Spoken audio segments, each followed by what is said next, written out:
Expert, बांझपन विशेषज्ञ और कलर्स आईवीएफ एंड फर्टिलिटी की निदेशक डॉक्टर आंचल गर्ग। डॉक्टर आंचल गर्ग, आपका बहुत बहुत स्वागत है हमारे सी न्यूज पॉडकास्ट में।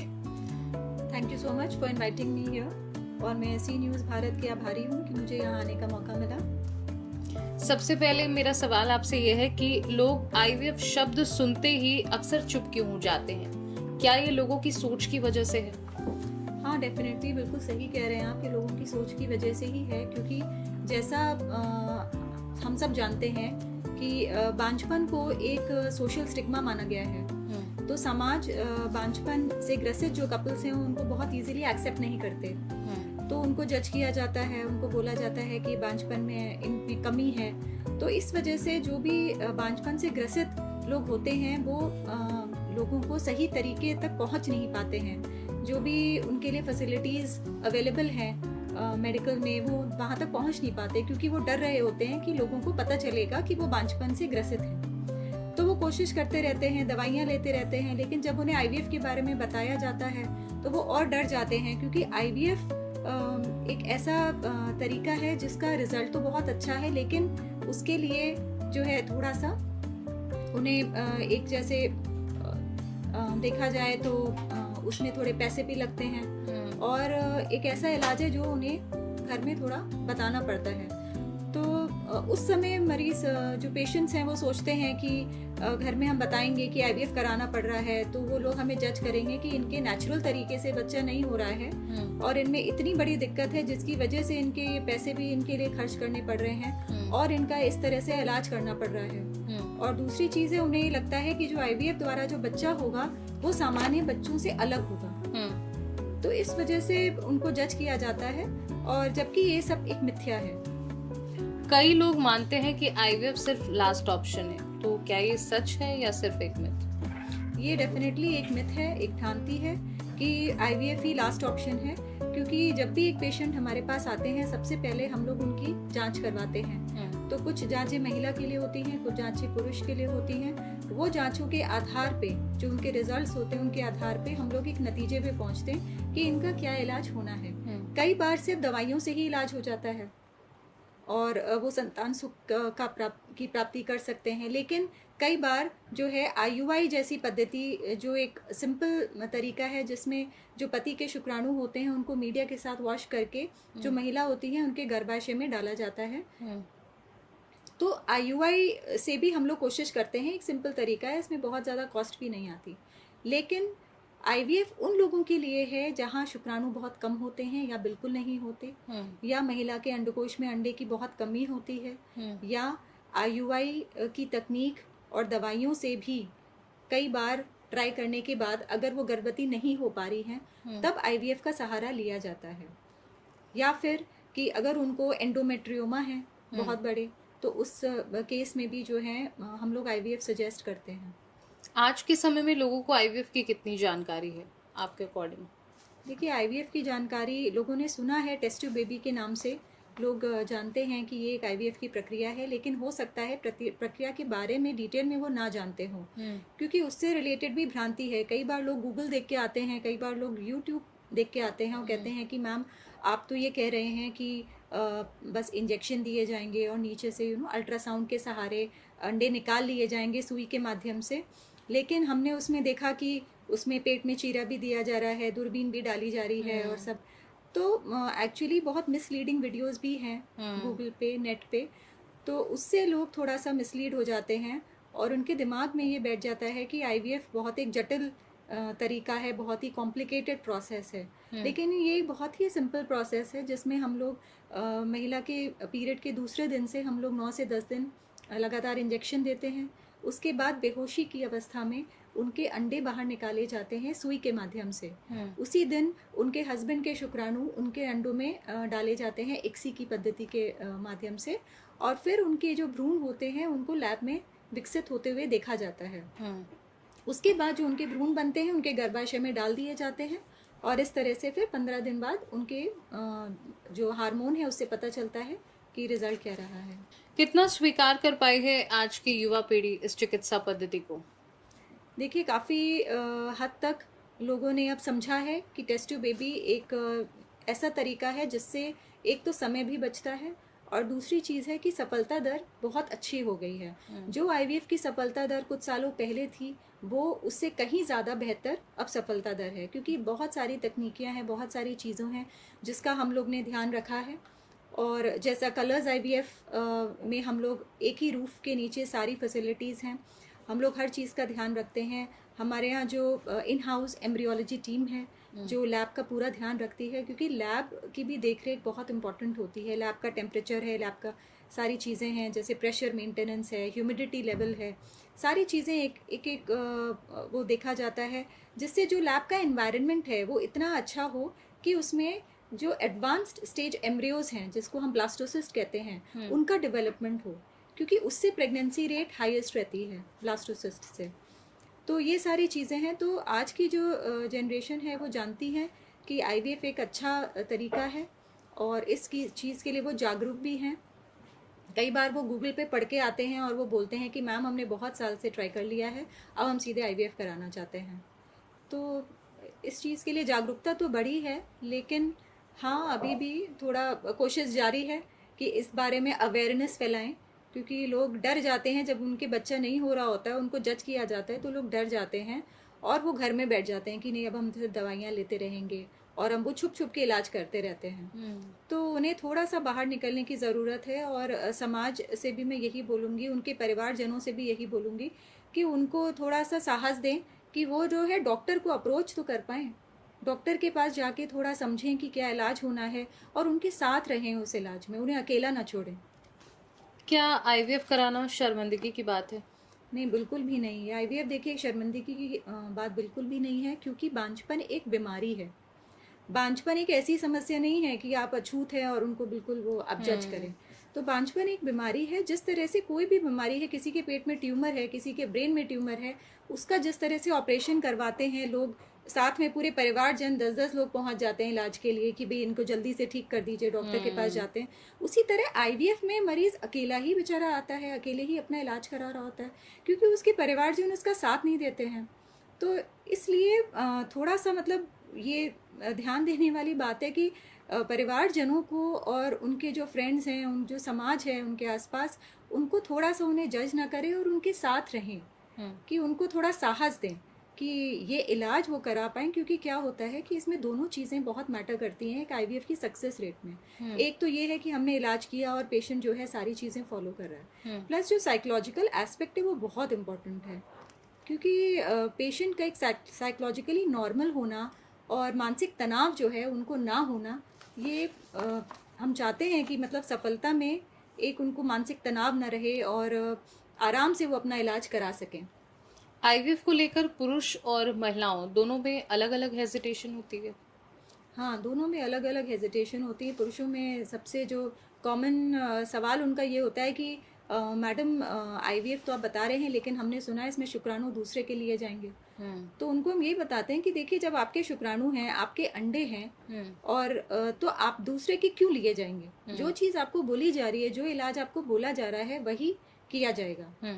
तो मान लीजिए किसी के अंडे नहीं हैं या शुक्राणु नहीं हैं, तो फिर हम लोग रजिस्टर्ड एजेंसी से अंडदाता लेते हैं और वीर्यदाता के शुक्राणु लेते हैं। लेकिन अगर किसी के हैं शुक्राणु और अंडे हैं, तो फिर उन्हीं के अंडे और शुक्राणु से हम लोग ट्राई करते हैं आईवीएफ द्वारा। और क्योंकि हम लोग भी चाहते हैं कि जो पेशेंट्स आ रहे हैं उनको अपना बच्चा मिले, क्योंकि देखिए हर इंसान जो है अपने बच्चे में अपना प्रतिबिंब देखता है ना, वो दूसरे का बच्चा नहीं चाहता है। बिल्कुल। लेकिन हाँ, ऐसी अगर सिचुएशन है कि भी उनके अंडे नहीं हैं, उनके शुक्राणु नहीं है, तो बच्चे से वंचित भी नहीं रहना चाहिए, फिर तो साइंस की मदद लेनी ही चाहिए। तो उनके लिए हम लोग फिर एजेंसी से बात करते हैं एंड रजिस्टर्ड एजेंसी से हम लोग ये प्रोवाइड करवाते हैं। और महिलाओं में थोड़ा ये एक होता है कि उनको लगता है कि इसमें बहुत ज़्यादा सुइयाँ दी जाएंगी, उनको बहुत दर्द होगा, पेट में चीरा आएगा। तो उनको भी मैं यही बताना चाहूँगी कि एक बहुत सिंपल अनकॉम्प्लिकेटेड प्रोसेस है आईवीएफ। इसमें सिर्फ इंजेक्शन देते हैं और इंजेक्शन भी ऐसे होते हैं जिससे बहुत दर्द नहीं होता है। और इसमें सुई के माध्यम से बेहोशी की अवस्था में ये ऑपरेशन किया जाता है। इनफैक्ट इसको ऑपरेशन भी नहीं कह सकते, एक प्रोसीजर है। ये बहुत बड़ा ऑपरेशन भी नहीं है, हार्डली 10-15 मिनट में कंप्लीट हो भी जाता है। और उन पेट में कोई चीरा भी नहीं आता, तो इंटरनली सब कुछ होता है। तो ये 2 चीज़ें हैं जो हम लोग हर कपल को एक्सप्लेन करते हैं, क्योंकि उनकी जो है एक एक क्वेश्चन हमेशा आता है। आईवीएफ कराने वाले लोग अक्सर देखते हैं हम कि अब उनकी जो भी यात्रा रही, जो भी जर्नी रही आईवीएफ की, वो शेयर करने से थोड़ा हिचकिचाते हैं। क्या ऐसा है? हाँ, डेफिनेटली है। जैसे मैंने अभी कहा कि ये एक सोशल स्टिग्मा है। तो इलाज तो वो करा लेते हैं, लेकिन कई बार होता है कि उन्हें लगता है कि घर वालों को ना पता चले या दोस्तों को ना पता चले, सोसाइटी में हमें एक्सेप्टेंस मिले। तो वो ये बताना चाहते हैं कि हमारा ये जो बच्चा हुआ है ये नेचुरल हुआ है। तो इस वजह से कई बार होता है, जैसे हम लोग पेशेंट से कहते हैं कि आप अपना वीडियो टेस्टिमोनियल्स दीजिए, जिससे थोड़ा जो दूसरे आ रहे हैं उनको एक साहस मिलेगा कि हाँ देखिए इन्होंने भी कराया, इनको सफलता मिली, हम भी ऐसा कर सकते हैं, हमें भी मिलेगी सफलता। लेकिन कुछ पेशेंट्स तो हैं वो आगे बढ़ के आते हैं, कहते हैं कि हाँ मैम हम ज़रूर देंगे वीडियो, हम दूसरों की हेल्प करना चाहते हैं। लेकिन कई पेशेंट्स बेचारे हिचकिचाते हैं क्योंकि घर पे उनको उस तरह से एक्सेप्ट नहीं किया जाएगा। इसलिए जो है थोड़ा एक वो हेजिटेशन तो रहता ही है पेशेंट का, क्योंकि उन्हें थोड़ा सा उससे डर लगता है कि लोग उन्हें और उनके बच्चे को जज करेंगे कि ये आईवीएफ द्वारा हुआ है, तो ये नेचुरल सामान्य बच्चों की तरह नहीं है। तो उनको भी मैं यही कहना चाहूँगी कि जो बच्चे होते हैं इसके थ्रू वो बिल्कुल नॉर्मल बच्चों की तरह ही होते हैं, कुछ अलग नहीं होते। आईवीएफ सिर्फ एक माध्यम है कंसीव करने का, तो प्रेगनेंसी बिल्कुल वैसे ही चलती है जैसे एक नॉर्मल प्रेगनेंसी चलती है। बांझपन को लेकर आपके मुताबिक ज़्यादा जिम्मेदार कौन है, महिला या पुरुष?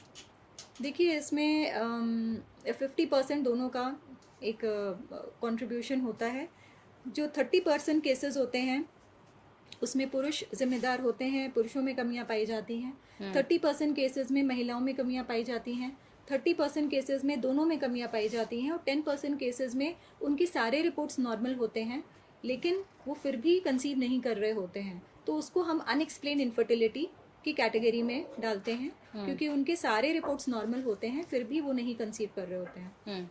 तो उनके कारण ज़रूर होते हैं, लेकिन वो कारण ऐसे होते हैं जिसके लिए टेस्ट अवेलेबल नहीं है अभी तक। तो उनके लिए फिर हम आईयूआई या फिर आईवीएफ सजेस्ट करते हैं। झिझक तोड़ने की जिम्मेदारी ज़्यादा किसकी है, समाज की, डॉक्टर्स की, या जो कपल्स आईवीएफ करा चुके हैं उनकी? क्योंकि अभी आपने जैसे कहा कि कुछ कपल्स हैं जो वीडियो शेयर करने से कतराते हैं, अगर वीडियो शेयर करें तो और लोगों को भी इससे इंस्पिरेशन मिले और बेझिझक आए, तो इसमें ज़्यादा जिम्मेदारी हम किसकी कहेंगे? देखिए जिम्मेदारी समाज की डेफिनेटली है और उनके परिवारजनों की भी है, क्योंकि अगर घर में किसी को एक्सेप्ट किया जाता है तो थोड़ा उन्हें साहस आता है। तो अगर मान लीजिए समाज साथ ना भी दे तो भी वो आगे बढ़ के बताते हैं कि भाई हमने इस पद्धति द्वारा किया, हमने इलाज लिया, ये एक बीमारी ही तो है। जिस तरह से हम बाकी बीमारियों का इलाज लेते हैं तो इस बीमारी का हम क्यों नहीं ले सकते हैं?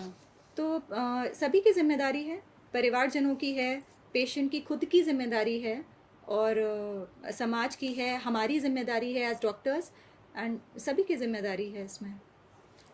एक आईवीएफ स्पेशलिस्ट होने के नाते आपके अनुभव क्या रहे अब तक? देखिए एज आईवीएफ स्पेशलिस्ट होने के नाते हमारे बहुत अच्छे सकारात्मक और संतोषजनक अनुभव रहे हैं, क्योंकि ऐसा लगता है कि जैसे ना आप किसी की लाइफ चेंज कर रहे हैं। तो किसी के जैसे बच्चा नहीं हो रहा होता है तो उनकी आप हेल्प करते हैं और वो पॉजिटिव हो जाते हैं, उनके घर में बच्चा होता है तो एक तरह से उनकी लाइफ बहुत सुधर जाती है। तो एक लाइफ चेंजिंग एक्सपीरियंस हो जाता है पेशेंट के लिए भी, हमारे लिए भी एज डॉक्टर्स, क्योंकि जब वो पेशेंट डॉक्टर्स को फोटो भेजते हैं अपने बच्चे की और वो दिखाते हैं कि फैमिली में कैसे उन्हें एक्सेप्ट किया जा रहा है, तो बहुत अच्छा लगता है। तो अनुभव बहुत अच्छा रहा है। और जब शुरू में आते हैं तो थोड़ा एक डाउट रहता है पेशेंट को, तो वो भी एक चीज़ हम लोग ने अनुभव की कि पेशेंट के दिमाग में बहुत सारे भ्रांति हैं, बहुत सारे मिथ्स हैं जिन्हें अवेयरनेस द्वारा दूर करने की बहुत ज़रूरत है। सिर्फ उन्हें ही नहीं, उनके परिवारजनों को भी है। तो ये सारी चीज़ें थोड़ा सा हम लोग अवेयरनेस इसी चीज़ के बारे में स्प्रेड करना चाहते हैं। और एक और चीज़ मैंने अनुभव की है कि ये समय के साथ उम्र का जो प्रभाव शुक्राणु और अंडे पे पड़ता है, इस बारे में लोगों को जागरूकता नहीं है। तो कई बार आते हैं पेशेंट्स की, जैसे अब तो लेट मैरिजेस भी हो रही हैं, तो कई बार 40 इयर्स की एज पे आते हैं, 42 इयर्स की एज पे आते हैं और वो कहते हैं अब हम स्टार्ट करेंगे कंसीव करना। तो उनको मैं यही बोलना चाहूँगी कि जितनी जल्दी आप कंसीव करें उतना अच्छा रहता है, क्योंकि देखिए आपकी बायोलॉजिकल क्लॉक आपके लिए नहीं रुकती। करियर ओरिएंटेड होना बहुत अच्छी बात है, लेकिन अगर आप मैरिज प्लान नहीं कर रहे या आप मदरहुड प्लान नहीं कर रहे हैं, पेरेंटहुड प्लान नहीं कर रहे हैं, तो बेटर है कि आप अपने एक्स को फ्रीज करवा लें, जिससे जब आप वापस आएँ और उन्हीं एग से हम आईवीएफ करें तो वो जो एग्स है उनकी एज वही रहेगी जिस टाइम पे आपने फ्रीज कराई। तो इससे ये रहेगा कि आपकी उम्र के साथ कम से कम एग्स की जो एज है वो तो नहीं बढ़ रही, क्योंकि जैसे जैसे एग्स की एज होती है उनमें भी डीएनए एरर्स आ जाते हैं, जो जेनेटिक प्रॉब्लम्स हैं वो आ जाती हैं, एंड क्वालिटी भी एग्स की कम हो जाती है, क्वांटिटी भी एग्स की कम हो जाती है। तो ये सारी चीज़ें मैं बताना चाहूँगी, बिकॉज जैसे जैसे उम्र बढ़ती है, स्पेशली बियॉन्ड 38 ईयर्स, जैसे जैसे महिला की उम्र बढ़ती है उनके एग्स भी कम होने लगते हैं और उनके एग्स कमज़ोर भी होने लगते हैं। ये तो बात हो गई सिटीज़ की। आईवीएफ यहाँ पर बहुत नॉर्मल एक तरीके से हो गया है। अगर हम किसी से पूछे तो उसे पता होता है थोड़ी बहुत जानकारी कि आईवीएफ क्या है, कैसे होता है, किस सिचुएशन में किया जाता है। लेकिन यही बात अगर हम रूरल एरिया की कर ले, ग्रामीण क्षेत्रों की, तो वहां पर इस शब्द को सुनना, इसको एक्सेप्ट करना और इस पर आगे चलना, क्या लगता है आपको कि इतना ही इजी है जितना बड़ी बड़ी सिटीज में है? हाँ, देखिए थोड़ा मुश्किल तो है, क्योंकि ग्रामीण क्षेत्रों में लोगों को इतनी जागरूकता नहीं होती है इस प्रोसेस के बारे में। लेकिन कई बार पेशेंट, जैसे हम लोग फ्री कैंप्स भी करते हैं अलग अलग शहरों में, अयोध्या में है, बहराइच में, गोंडा में, हम लोग फ्री कैंप्स करते हैं पेशेंट्स के लिए। तो वहाँ आके पेशेंट्स एटलीस्ट अपनी प्रॉब्लम तो डिस्कस कर पाते हैं, उसके बाद उन्हें एक रास्ता दिखता है और फिर उनके ऊपर निर्भर करता है कि वो आगे अपना इलाज कंटिन्यू कर रहे हैं या आ रहे हैं कि नहीं आ रहे हैं। तो उस समय जब हम टेस्ट ट्यूब बेबी बोलते हैं तो पेशेंट थोड़ा आईवीएफ ना समझे, लेकिन टेस्ट ट्यूब बेबी एक ऐसा शब्द है जो पेशेंट को थोड़ा सा वो समझ में आता है कि हाँ, उन्होंने सुना हुआ होता है। तो अब खैर वहाँ पे भी काफ़ी जागरूकता हो गई है, क्योंकि ग्रामीण क्षेत्रों से भी पेशेंट्स आते हैं ट्रीटमेंट के लिए। इस प्रक्रिया में कपल्स की काउंसलिंग की भूमिका क्या होती है? एक बहुत इम्पॉर्टेंट भूमिका है काउंसलिंग की, और बहुत ज़रूरत है इन कपल्स को काउंसलिंग की, क्योंकि कुछ कपल्स जो हैं वो घर पे तो शेयर करते नहीं हैं, एंड यहाँ पे जब ट्रीटमेंट कराने आते हैं तो हमें उनको यही काउंसिल करना पड़ता है कि देखिए सारी चीज़ें कॉन्फिडेंशियल रहेंगी, एंड जो कि एक रूल है हेल्थ केयर में, एक रूल है confidentiality is like foremost in health care. तो वो उनका उसका आश्वासन दिया जाता है कि देखिए आप बिल्कुल भी मानसिक तनाव में मत रहिए, घर से कोई भी आता है, कुछ भी है, तो ये सारी चीज़ें नहीं होगी। इनफैक्ट हम तो चाहते हैं कि जो भी घर से है परिवारजन उनका साथ दें और उनके साथ आए। उससे क्या होता है, पेशेंट थोड़ा रिलैक्स रहते हैं, मेंटली स्ट्रेस्ड नहीं रहते। और दूसरी चीज़ है कि काउंसलिंग जो प्रोसीजर होना होता है उससे रिलेटेड जो काउंसलिंग होती है वो हम लोग बताते हैं कि सारी चीज़ें पेशेंट को पता होनी चाहिए कि आपको कब कब आना है, कैसी कैसी विजिट्स हैं, इंजेक्शन लगेगा तो कितना दर्द होगा, एंड जो भी जैसे प्रक्रिया है कि जब बेहोशी दी जाएगी 10-15 मिनट में बस प्रोसीजर हो जाएगा, उसके बाद आपको कितने समय के लिए रुकना है यहाँ पे, तो हार्डली 3-4 घंटे में हम लोग पेशेंट को डिस्चार्ज भी कर देते हैं। सेम डे एडमिट करते हैं, सेम डे डिस्चार्ज कर देते हैं। Same for embryo transfer procedure, तो उसमें भी सेम डे एडमिट करते हैं, सेम डे डिस्चार्ज कर देते हैं। तो काउंसिल हम लोग इसी बारे में करते हैं कि आईवीएफ से या आईयूआई से बिल्कुल ना डरें। आईवीएफ तो बिल्कुल एक सिंपल अनकॉम्प्लिकेटेड प्रोसेस है, जिसमें और जब पेशेंट करवा लेते हैं तब वो बोल के जाते हैं कि मैम हम बेकार में डर रहे थे और ये तो इतना सिंपल और इतना आसान मतलब हो गया, हमें पता ही नहीं चला कि कब हो गया ये प्रोसीजर। तो तब अच्छा लगता है कि एक पॉजिटिव फीडबैक मिलता है पेशेंट से। एंड काउंसलिंग हर पल हम लोग पेशेंट की काउंसलिंग करते हैं कि प्रोसीजर के पहले, प्रोसीजर के दौरान, प्रोसीजर के बाद, या फिर फ़ोन पे अगर उन्हें टेली कंसल्टेशन या टेली काउंसलिंग की ज़रूरत पड़ती है तो तब भी हम लोग उनके लिए साथ खड़े रहते हैं। सोशल मीडिया आईवीएफ को सामान्य बनाने में कितना हेल्पफुल है, क्या लगता है आपको? सोशल मीडिया डेफिनेटली हेल्पफुल है, क्योंकि आजकल पेशेंट्स जैसे फेसबुक है एंड जो सोशल मीडिया है उस पर थोड़ी सी जानकारी के लिए देखते रहते हैं, तो उसमें अगर हम भी उसको जागरूकता के लिए यूज़ करते हैं सोशल मीडिया को, कि जैसे आपने जो सवाल पूछे कि पुरुष में क्या कारण है, महिला में क्या कारण है और आईवीएफ क्या है, तो सोशल मीडिया का बहुत इम्पोर्टेंट रोल रहा है ये जागरूकता फैलाने में, क्योंकि आज काफ़ी हद तक पेशेंट्स को ये पता है कि टेस्ट ट्यूब बेबी क्या होता है और आईवीएफ क्या होता है, और प्रोसीजर्स की डिटेल्स हम लोग जब वो आते हैं तो उनको हम बता देते हैं। बहुत बहुत धन्यवाद आपका आज हमारे साथ इस पॉडकास्ट में जुड़ने के लिए और ये इम्पोर्टेंट जानकारी हमारे दर्शकों तक पहुंचाने के लिए। Thank you so much.